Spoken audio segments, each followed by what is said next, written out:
Kadang, malam datang bukan untuk membuat kita tidur, tapi untuk mengingatkan bahwa kita belum benar-benar terjaga, dan belum benar-benar menyadari saat ini, situasi ini, dan apa yang sebenarnya kita rasakan. Pernahkah ketika terbaring di malam hari, mata masih terbuka lebar, pikiran berputar tak henti, bahkan apa yang seharusnya tidak difikirkan, tiba-tiba datang begitu saja, dan sejenak, seakan merasakan hiruk-pikuk dunia terasa begitu sunyi, beberapa kali menggeliat di tempat tidur, juga sudah mencoba memejamkan mata. Tapi yang datang bukan rasa kantuk, tapi malah banyak pertanyaan-pertanyaan, bayangan-bayangan masa lalu, atau masa kecil silam, bahkan rasa yang tak bisa dijelaskan, jika iya, dan pernah, atau malah seringkali merasakan itu. Video ini cocok untuk disimak sampai habis tanpa skip, karena bagian-bagian di dalam video ini akan sangat bermanfaat dan membantu.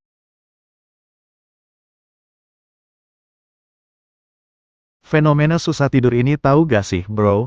Mungkin bukan tubuhmu saja yang lelah.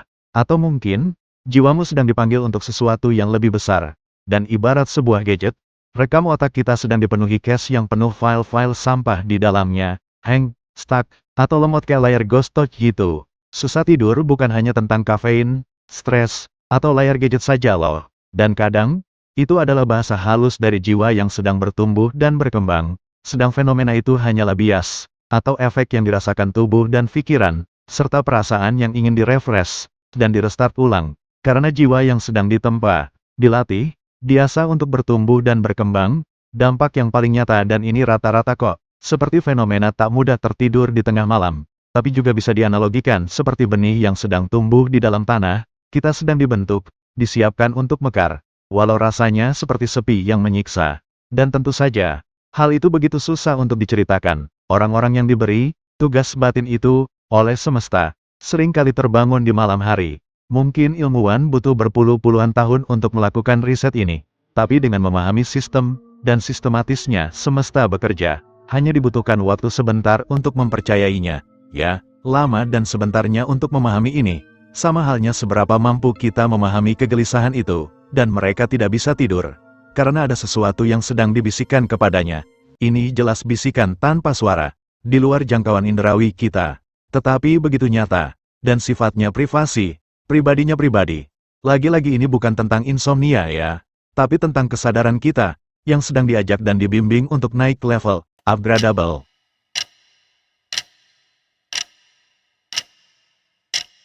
Mereka yang diberi amanah lebih, seringkali tak bisa tenang.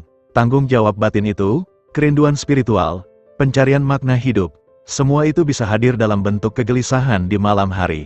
Ingat ya guys, semakin tinggi gunung yang akan kita daki, maka semakin berat pula tas yang harus kita bawa. Ini semacam rumus paten yang melekat dalam otak bawah sadar kita. Dan jelas-jelas berat sebuah tas itu gak bertambah. Tapi bagi yang paham, sudah tentu ia mengarah pada hukum gravitasi, benar begitu kan? Nah itulah sebabnya, kita yang susah tidur bukan berarti lemah. Justru karena jiwa yang kuat, maka ia tak dibolehkan tertidur begitu saja. Bangun tidur, tidur lagi, habis bangun, tidur lagi, bangun, tidur lagi. Hehehe, malam-malam itu bukan hukuman, tapi juga bisa dikatakan proses pemurnian. Dan mereka yang suka gelisah, seringkali akan lebih peka. Lalu mereka yang peka, itu adalah mereka yang mampu menyentuh kedalaman, yang tidak bisa dijangkau oleh orang biasa. Jika belum bisa tidur malam ini, cobalah untuk gak buru-buru menyalahkan tubuh kita. Dan coba tanyakan saja pada diri sendiri dalam hati. Apa yang sebenarnya ingin kita bicarakan? Apa yang sedang kita hindari? Atau, apa yang belum bisa diterima atau ikhlaskan? Kadang, tubuh memang ingin tidur. Tapi jiwa belum selesai berbicara. Maka dengarkan ia, diam sejenak, tarik napas, dan rasakan. Juga bukan untuk mencari solusi sebenarnya, tapi untuk hadir sepenuhnya dalam sunyi itu. Dan disitulah solusi itu didapat. Nah bro, berikut beberapa langkah sederhana nih. Namun bermanfaat banget loh. Dan gak cuma membuat kita cepat tertidur, tapi lebih utamanya menenangkan jiwa terlebih dahulu. Simak ya. 1. Tuliskan isi pikiranmu sebelum tidur. Bukan sekadar kegiatan jurnalis, tapi belajar, menumpahkan, beban dari pikiran ke atas kertas. Kadang kita sulit tidur karena isi kepala kita belum punya tempat. 2. Meditasi napas atau zikir perlahan. Mungkin pola ini bisa diterapkan untuk latihan.